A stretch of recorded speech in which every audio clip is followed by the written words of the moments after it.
मित्रांनो, गेल्या वर्षी झालेल्या रशिया आणि युक्रेनमधील संघर्षाबद्दल तुम्ही ऐकलं असेल. या दोन देशांमध्ये झालेल्या संघर्षामुळे अनेक देशांनी रशियासोबतचा व्यापार बंद केला होता. मात्र तुम्हाला ऐकून आश्चर्य वाटेल की ही रणनीती आचार्य चाणक्य यांची होती. बसला ना धक्का? पण मित्रांनो, हे खरे आहे. सगळ्यात आधी आचार्य चाणक्य यांनी ही रणनीती वापरली होती. त्यांनी सांगितले होते की कोणत्याही व्यक्तीला नष्ट करण्याचा सर्वात सोपा मार्ग म्हणजे त्याचे उत्पन्नाचे स्रोत नष्ट करणे किंवा पूर्णपणे बंद करणे. हा आता तुम्ही म्हणाल की मला ना कुठला देश चालवायचा आहे आणि नाही मला राजकारणात काही रस आहे, मग मी हे सगळं जाणून घेऊन काय करू? तर मित्रांनो, याचे उत्तर अगदी सरळ आहे. याकडे दुर्लक्ष करून तुम्ही त्या गोष्टीतून सुटू शकत नाही. इतरांना खाली आणण्यात, त्यांना उद्ध्वस्त करण्यात, त्यांना तुमच्या आयुष्यातून बाहेर करण्यात भलेही तुम्हाला इंटरेस्ट नसेल, पण तुम्हाला तुमच्या आयुष्यात असे अनेक लोक भेटतील जे तुमचा गैरफायदा घेतील आणि तुम्हाला खाली आणण्याचा प्रयत्न करतील. अशा परिस्थितीत जर तुम्हाला वेगळी रणनीती आधीच माहिती असली तर वेळ आल्यावर तुम्ही अगदी उत्तम प्रकारे कोणत्याही संकटातून बाहेर पडू शकता. समजा एखाद्या दिवशी तुमच्यावर अशी वेळ आली की तेव्हा तुम्हाला काही केलं तरी लढायचंच आहे, पण लढायचं कसं हेच तुम्हाला माहिती नसेल तर मात्र तुमचा पराभव हा निश्चित आहे. या उलट जर तुम्हाला आलेल्या परिस्थितीला कसे सामोरे जायचे हे माहिती असेल तर तुम्ही सहज त्या परिस्थितीतून बाहेर पडू शकता.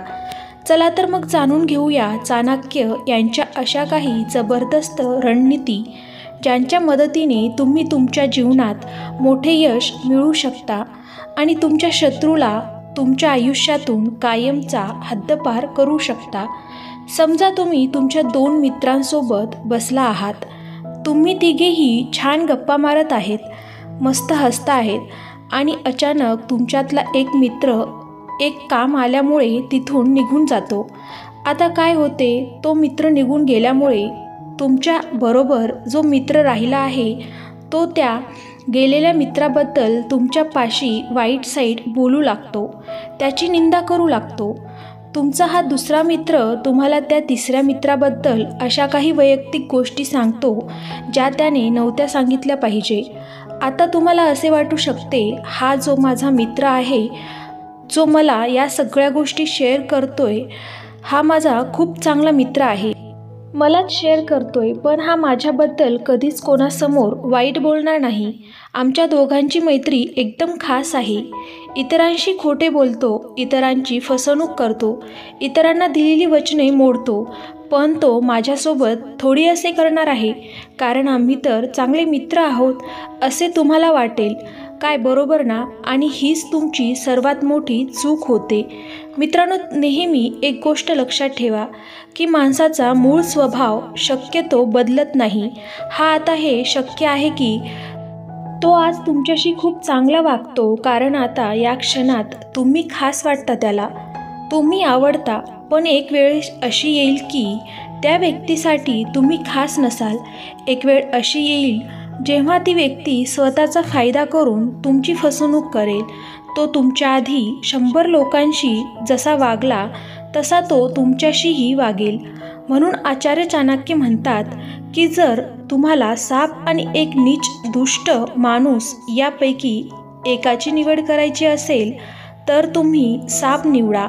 साप तुम्हाला एकदाच चावेल, पण दुष्ट नीच माणूस तुम्हाला पावलोपावली दंश करेल. तर हा आहे पहिला धडा. दुष्ट, नीच आणि खोटा माणसावर चुकूनही विश्वास ठेवू नका. मोहम्मद घोरी आणि पृथ्वीराज चव्हाण यांच्यातील युद्धाबद्दल तुमच्यापैकी बरेच जणांनी ऐकलं असेल. घोरीने भारतावर 16वे आक्रमण केले होते, पण पृथ्वीराज चव्हाण यांच्याकडून तो कधीही जिंकू शकला नव्हता. तेव्हा पृथ्वीराज चव्हाण यांचे सासरे जयचंद हे पृथ्वीराज चव्हाण यांच्यावर रागावत होते. त्यामुळे त्यांनी मोहम्मद घोरी यांची भेट घेतली आणि पृथ्वीराज चव्हाण यांच्याबरोबर विश्वासघात केला. जयचंद मोहम्मद घोरीच्या बाजूने झाले. त्यांच्या मदतीने घोरीने पुन्हा भारतावर हल्ला केला आणि तो त्यामध्ये विजय झाला. या ठिकाणी शिकण्यासारखी गोष्ट अशी आहे की जेव्हा तुमचे नातेवाईक, जवळचे मित्र किंवा साथीदार तुमच्यासाठी धोकादायक बनतात तेव्हा तुम्ही त्यांना तुमच्या आयुष्यातून पूर्णपणे काढून टाकले पाहिजे. या लोकांना तुमच्या कमकुवत बाजूची पूर्णपणे माहिती झालेली असते आणि ते तुम्हाला हानी पोहोचवण्यासाठी कधीही त्याचा वापर करतील. जर तुमच्या आयुष्यात असे त्रासदायक लोक असतील तर तुम्ही त्यांना कधीही दुसरी संधी देऊ नका, कारण आता ते विश्वास ठेवण्याच्या लायकीची नाहीत. जेव्हा कधी वेळ आणि परिस्थिती तुमच्या बाजूने नसेल तेव्हा अशी लोक त्यांच्या नीच वागण्याची पुनरावृत्ती करतील आणि तुम्हाला दुखावतील. तर हा आहे आचार्य चाणक्य यांचा दुसरा धडा. जर हातात विष पसरले असेल तर तो हात कापून टाका. आचार्य चाणक्य यांना आयुष्यात आलेले अनुभवातून सातत्याने काही ना काही शिकत असायचे. अखंड भारत घडवण्याचे त्यांचे स्वप्न होते. त्यामुळे ते सगळ्यात आधी मगधचा राजा धनानंदकडे गेले होते. पण धनानंदने चाणक्यांचा अपमान करून त्यांना आपल्या दरबारातून हाकलून दिले होते. त्या दिवशी चाणक्य यांनी शपथ घेतली की ते नंद वंशाचा नाश केल्याशिवाय शांत बसणार नाहीत. धनानंद जेव्हा चाणक्यांना कमकुवत समजून जीवन सोडले, हकलून दिले, तिथे त्यांनी फार मोठी चूक केली. चाणक्यांनी पुन्हा एक मोठे आणि मजबूत सैन्य तयार केले आणि धनानंद यांचा पराभव करून अखंड भारताची निर्मिती केली. धनानंदने चाणक्यांना जर जिवंत सोडले नसते तर कदाचित धनानंद आणि त्यांच्या 10-12 पिढी मगधवर राज्य करत राहिल्या असत्या. म्हणून आचार्य चाणक्य म्हणतात की आपल्या शत्रूंना कधीही जिवंत सोडू नका. मित्रांनो, याचा अर्थ असा नाही की आता तुम्ही तुमच्या प्रत्येक शत्रूची सुपारी द्यायला सुरुवात करा. तर याचा अर्थ असा आहे की तुमच्या जीवनात असलेल्या समस्या, मग त्या छोट्या का असेना, त्यांना मुळापासून नष्ट करा. कोणत्याही समस्येला लहान किंवा क्षुल्लक समजून कधीही सोडून देऊ नका, कारण या छोट्या समस्या भविष्यात मोठ्या संकटामध्ये रूपांतरित होतात आणि हीच गोष्ट तुमच्या आरोग्याला सुद्धा लागू होते. आज तुम्हाला तुमच्या आरोग्याच्या बाबतीत कोणतीही छोटीशी समस्या असेल तर आजच त्याचे निदान करून ती समस्या दूर करा, नाहीतर भविष्यात त्याचे मोठे आजारपणात रूपांतर होऊ शकते. आणि हा आहे आचार्य चाणक्य यांचा तिसरा धडा. आपल्या शत्रूंना म्हणजे समस्यांना कधीही जिवंत सोडू नका. मित्रांनो, जेव्हा तुमच्या मनात एखाद्याबद्दल राग असतो तेव्हा तुम्ही फक्त त्याच्या दोषाकडे लक्ष देत असता. कधीकधी तर काही लोकांच्या मनात एवढा राग असतो की नावडत्या व्यक्तीकडे बघायला सुद्धा आवडत नाही. यामध्ये तुम्हाला समोरच्याची कमजोरी किंवा सामर्थ्य कळत नाही. तुम्हाला हे समजत नाही की समोरच्यावर कुठे घाव केल्यावर त्याला सर्वात जास्त त्रास होईल. त्यामुळे चाणक्य म्हणतात, तुम्ही तुमच्या शत्रूंना मित्र बनवा आणि त्यांच्या कमकुवत बाजूबद्दल जाणून घ्या. मी याविषयी सुरुवातीलाच सांगितले आहे. कोणत्याही माणसाला उद्ध्वस्त करण्याचा सर्वात सोपा मार्ग म्हणजे तुम्ही त्याचे उत्पन्नाचे सर्व स्तोत्र सगळ्या बाजूने बंद करून टाका. जेव्हा तुम्ही तुमच्या शत्रूंना तुमचे मित्र बनवता तेव्हा तुम्हाला त्यांच्या उत्पन्नाच्या सर्व मार्गाबद्दल माहिती मिळते. आणि हीच महत्त्वाची गोष्ट लक्षात घेऊन आचार्य चाणक्य यांनी आपल्या हेरांची फौज तयार केली होती. चाणक्य आपल्या हेरांना शत्रूच्या सैन्यात भरती करत असत आणि नंतर त्यांच्याकडून शत्रू सैन्याची संपूर्ण माहिती गोळा करून त्यांच्या शत्रूच्या सर्व कमकुवत बाजू जाणून घेत, या सगळ्या गोष्टींचा व्यवस्थित अभ्यास करून आपल्या शत्रूवर कधी, कुठे आणि कसा हल्ला करायचा याची योजना आखून ते शत्रूवर हल्ला करायचे आणि ते त्यात यशस्वी व्हायचे.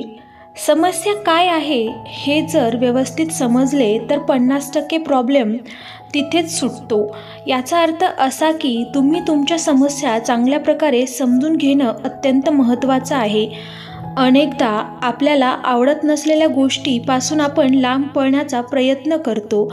ज्याला गणित आवडत नाही तो गणितापासून लांब पळतो. ज्याला लोकांना भेटायला आवडत नाही तो स्वतःला एका खोलीमध्ये कोंडून घेतो. पण समस्यापासून लांब पळणे, त्यांना पाठ दाखवणे हा पर्याय असू शकत नाही. तुमच्या समस्यांचा असा द्वेष करून, तिरस्कार करून तुमची त्यांच्यापासून कधी सुटका होणार नाही. तुम्ही तुमच्या समस्याबरोबर मैत्री करायला शिका. तुम्ही त्यांना जितक्या सोप्या पद्धतीने समजून घ्याल तितकेच तुम्ही अधिक सक्षम व्हाल. तर हा आहे चौथा धडा. तुमच्या शत्रूंचा म्हणजे तुमच्या समस्यांचा कधीही द्वेष करू नका, तर त्यांना तुमचे मित्र बनवा. इतरांशी सतत भांडून तुम्ही कधीही शक्तिशाली होऊ शकत नाही. यामुळे तुम्ही फक्त आणखी शत्रू निर्माण कराल आणि यापैकी कोणताही एक शत्रू तुम्हाला कधीही पूर्णपणे नष्ट करेल.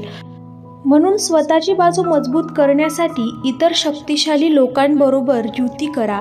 त्यांना आपल्या बाजूने वळवून घ्या.